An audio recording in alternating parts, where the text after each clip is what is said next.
परिचय। मम्मी, क्या आप जानती हैं कि नगर निगम हमारे मोहल्ले की सफाई पर करोड़ों रुपए खर्च करता है। हाँ, मैं जानती हूँ। आशीष, क्या तुम नगर निगम का वार्षिक रखरखाव व्यय निकाल सकते हो? मम्मी, यह एक लंबी गणना है। नहीं आशीष, यदि तुम गुणन के नियम अच्छी तरह से जानते हो, तो ये एक बहुत ही सरल गणित है। बच्चों, इस पाठ में आप बड़ी संख्याओं पर मूल संक्रियाओं के प्रदर्शन को जानेंगे। आओ सीखें। बड़ी संख्याओं को जोड़ना, बड़ी संख्याओं को घटाना, बड़ी संख्याओं को गुणा करना, बड़ी संख्याओं का विभाजन करना, बड़ी संख्याओं पर संक्रियाएं। मूल संक्रियाएं 4 प्रकार की होती हैं, जिनका प्रदर्शन हम बड़ी संख्याओं पर कर सकते हैं। ये हैं जोड़ना, घटाना, गुणा करना और विभाजन करना। आइए एक एक करके इन्हें देखते हैं। जोड़। एक जोड़ की संक्रिया में जोड़ी जाने वाली संख्याओं को योज्य और परिणाम को योगफल कहा जाता है। शुरू करने से पहले आइए हम जोड़ के कुछ नियमों को समझते हैं। एक संख्या को शून्य से जोड़ने पर वही संख्या प्राप्त होती है। शून्य को योगात्मक सर्वसमीका या एक रूपता के नाम से जाना जाता है, जैसे 4, 5, 6, 7, 2, 3, 4, 9 में शून्य को जमा करने पर हमें 4, 5, 6, 7, 2, 3, 4, 9 ही प्राप्त होता है। एक संख्या और एक को जोड़ने पर संख्या का परवर्ती प्राप्त होता है, जैसे 6, 7, 4, 2, 1, 9, 0, 8 में एक जमा करने पर हमें 6, 7, 4, 2, 1, 9, 0, 9 प्राप्त होता है, जो कि मूल संख्या से ज्यादा है। योज्यों का क्रम योगफल या जोड़ को प्रभावित नहीं करता है। आइए अब बड़ी संख्याओं को जोड़ना सीखते हैं। हम 3 बड़ी संख्याओं 3, 2, 4, 5, 6, 7, 8, 9, 1, 8, 7, 6, 5, 3, 4, 9 और 3, 4, 5, 6, 7, 8, 9, 2 को जोड़ने से शुरू करते हैं। सबसे पहले भारतीय स्थानीय मान चार्ट बनाते हैं। अब संख्याओं को एक दूसरे के नीचे लिखते हैं। संख्याओं को जोड़ते हैं, इकाई के स्थान के अंक से शुरू करते हैं, फिर आगे दहाई के स्थान, सैकड़े के स्थान और इसके आगे बढ़ते हैं। अतः हमें योगफल 8, 5, 7, 9, 0, 0, 3, 0 प्राप्त होता है। आइए अब हम योग की एक शब्द समस्या को हल करते हैं। एक शिल्प प्रदर्शनी के पहले दिन 3, 4, 9, 8, 7, 6, 5, 2 लोगों ने दौरा किया। दूसरे और तीसरे दिन दर्शकों की संख्या 4, 5, 6, 7, 8, 9, 2, 3 और 5, 6, 3, 2, 4, 8, 7, 9 हो गई। कुल कितने लोगों ने प्रदर्शनी का दौरा किया? पहले दिन दर्शकों की संख्या 3, 4, 9, 8, 7, 6, 5, 2 थी। दूसरे दिन दर्शकों की संख्या 4, 5, 6, 7, 8, 9, 2, 3 और तीसरे दिन दर्शकों की संख्या 5, 6, 3, 2, 4, 8, 7, 9 थी। 3 दिनों में दर्शकों की कुल संख्या 1, 3, 6, 9, 9, 1, 4, 5, 4 हुई। कुल 3 दिनों में 13,69,91,454 लोगों ने प्रदर्शनी का दौरा किया। कई बार हम संख्याओं के योग का सटीक मान निकालना नहीं चाहते हैं, हम अनुमानित मान निकालना चाहते हैं। इस स्थिति में संख्याओं का सन्निकटन करके योग का अनुमान लगाते हैं। आइए हम नजदीकी हजार के लिए संख्याओं 49826754 3409128 और 456792123 के योग का अनुमान लगाते हैं। 49826754 का नजदीकी हजार तक सन्निकटन 49827000 है। 3409128 का नजदीकी हजार तक सन्निकटन 340910000 है। 456792123 का नजदीकी हजार तक सन्निकटन 456790000 है। अब 498270000 340910000 और 456790000 को जोड़ते हैं। अतः योगफल 12,95,97,000 प्राप्त होता है। घटाना या व्यवकलन। एक घटाव की संक्रिया में बड़ी संख्या व्यवकल्य कहलाती है, छोटी संख्या व्यवकल्प कहलाती है और घटाव को अंतर कहा जाता है। आगे बढ़ने से पहले आइए घटाव के नियमों को देखें। किसी संख्या में से शून्य को घटाने पर घटाव के रूप में वही संख्या प्राप्त होती है, जैसे कि 306723 में से शून्य घटाने पर 306723 ही प्राप्त होता है।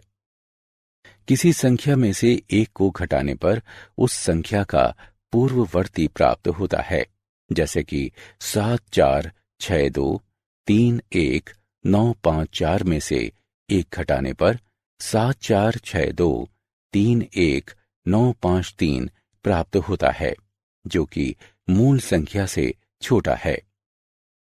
घटाव की संक्रिया में संख्याओं का क्रम घटाव को प्रभावित करता है। आइए अब हम बड़ी संख्याओं पर घटाव का प्रदर्शन करते हैं। 432987123 से 98763254 को घटाएं। पहले भारतीय स्थानीय मान चार्ट बनाते हैं। 432987 व्यवकल्य है, क्योंकि ये सबसे बड़ी संख्या है। 98763254 व्यवकल्प है, क्योंकि ये सबसे छोटी संख्या है। व्यवकल्य को लिखें, इसके नीचे व्यवकल्प को लिखें। संख्याओं को घटाएं। अब इकाई के स्थान के अंक से शुरू करते हैं, फिर आगे दहाई के स्थान, सैकड़े के स्थान और इसके आगे बढ़ते हैं। अंतर 33,42,23,869 प्राप्त होता है। आइए अब हम घटाव से जुड़ी शब्द की समस्या को हल करने का प्रयास करते हैं। विजय द्वारा बैंक को 198273456 रुपए का ऋण वापस किया जाना है। अब तक उसके द्वारा 45321,879 रुपए का ऋण चुकाया गया है। उसे शेष कितना ऋण चुकाना है? बैंक को वापस की जाने वाली कुल राशि 198273456 रुपए है।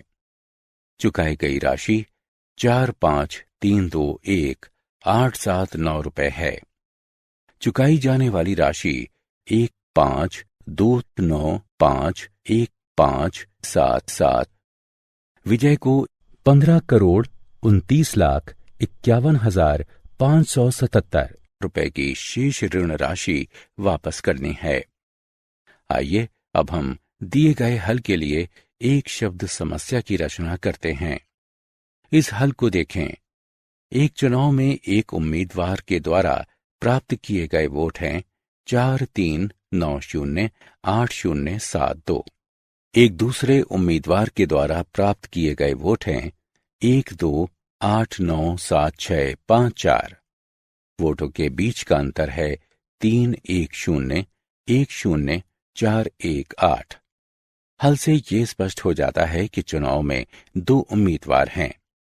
उनमें से एक 4,39,08,072 वोट प्राप्त करता है, दूसरा 1,28,97,654 वोट प्राप्त करता है। दो उम्मीदवारों के वोटों के अंतर की गणना की जा चुकी है। ये प्रश्न की आवश्यकता होनी चाहिए। इस तरह शब्द समस्या है, चुनाव में दो उम्मीदवार हैं, उनमें से एक 4,39,08,072 वोट प्राप्त करता है, जबकि दूसरे को 1,28,97,654 वोट प्राप्त होते हैं। उनके वोटों का अंतर ज्ञात कीजिए। गुणा। एक गुणा की संक्रिया में संख्या जिसका गुणा किया जाता है गुण्य कहलाती है। वो संख्या जिससे गुणा किया जाता है गुणक कहलाती है और परिणाम को गुणन कहा जाता है। आइए हम गुणन के कुछ नियमों को देखते हैं। एक संख्या को एक से गुणा करने पर वही संख्या प्राप्त होती है, जैसे कि 9,876 को एक से गुणा करने पर 9,876 ही प्राप्त होता है। एक संख्या को शून्य से गुणा करने पर शून्य प्राप्त होता है। 5,679 गुणे शून्य बराबर शून्य। जब किसी संख्या का गुणा 10 से किया जाता है तो उस संख्या के दाईं ओर एक शून्य जुड़ जाता है। 4,358 गुणे 10 बराबर 43,580। जब किसी संख्या का 100 से गुणा किया जाता है तो उस संख्या के दाईं ओर दो शून्य जुड़ जाते हैं। 1,265 गुणे 100 बराबर 1,26,500। आइए अब हम जालक गुणा तकनीक का प्रयोग करते हुए 1, 2, 3 का गुणा 4, 5, 6 से करते हैं। 3 पंक्तियों और 3 स्तंभों वाली एक तालिका बनाइए। शीर्ष पर आड़ी रेखा में बाएं से दाएं 1, 2 और 3 लिखें। दाईं तरफ ऊपर से नीचे की ओर 4, 5 और 6 लिखें। विकर्ण की सहायता से तालिका की हर डिब्बे को 2 भागों में विभाजित करें। 1 और 4 का गुणा करें। परिणाम को पहले डिब्बे में 0,4 के रूप में लिखें। 2 और 4 का गुणा करें और परिणाम को दूसरे डिब्बे में 0,8 के रूप में लिखें। अब नीचे से विकर्ण तत्वों को जोड़ें। सबसे नीचे के विकर्ण में केवल एक तत्व है। तालिका में नीचे अंतिम स्तंभ में 8 लिखें। इसके ऊपर वाले विकर्ण में 3 तत्व हैं, 5, 1 और 2। उनका योगफल 8 है। जहां विकर्ण समाप्त होता है वहां पर 8 लिखें। तीसरे विकर्ण में 5 तत्व हैं, 2, 1, 0, 1 और 6। उनका योगफल 10 है। 0 और हासिल 1 को अगले विकर्ण में लिखें। इसमें 5 तत्व हैं, 1, 8, 1, 5 और 0। हासिल को जोड़ने के बाद उनका योगफल 16 है। 6 और हासिल 1 को अगले विकर्ण में लिखें। इसमें 3 तत्व हैं, 0, 4 और 0। हासिल 1 को मिलाकर उनका योगफल 5 है। 5 लिखें। अंतिम विकर्ण में केवल एक अवयव है, 0, 0 लिखें। ऊपर से नीचे अंकों को पढ़ें। 0, 5, 6, 0, 8, 8। इस तरह 1, 2, 3 और 4, 5, 6 का गुणनफल 5, 6, 0, 8, 8 है। आइए अब गुणन की एक शब्द समस्या को देखते हैं। एक स्कूल एक हैरी पॉटर की फिल्म देखने के लिए कक्षा 5 के 154 विद्यार्थियों को ले जाता है।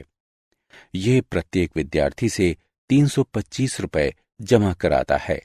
स्कूल द्वारा जमा की गई कुल राशि कितनी है? विद्यार्थियों की कुल संख्या बराबर 154। प्रत्येक विद्यार्थी से ली गई राशि 325 रुपए। स्कूल के द्वारा जमा की गई कुल राशि 325 गुणे 154। सबसे पहले हम 325 को 4 से गुणा करते हैं, फिर हम 325 को 50 से गुणा करते हैं, अंततः हम 325 को 100 से गुणा करते हैं। हम तीनों गुणनफलों को जोड़ते हैं और 50,050 प्राप्त करते हैं। इसलिए एक स्कूल अपने विद्यार्थियों से 50,050 रुपए की राशि इकट्ठा करता है। आइए अब दो संख्याओं के गुणन का अनुमान लगाते हैं। नजदीकी 100 तक संख्याओं का सन्निकटन करते हुए 959 और 512 का गुणनफल ज्ञात कीजिए। नजदीकी सैकड़े तक 959 का सन्निकटन 1000 है।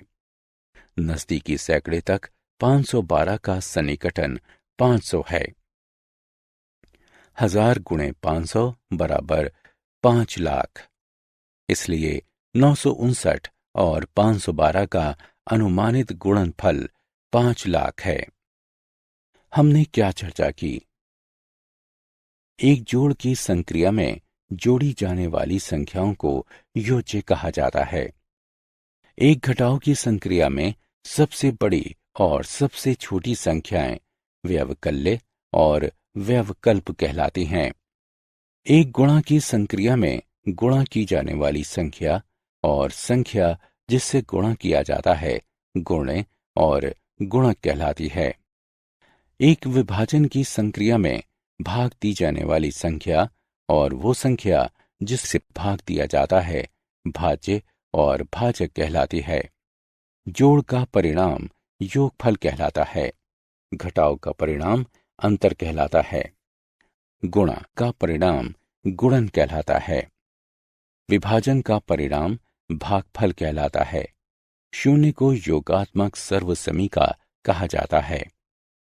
एक को गुणक सर्वसमीका कहा जाता है।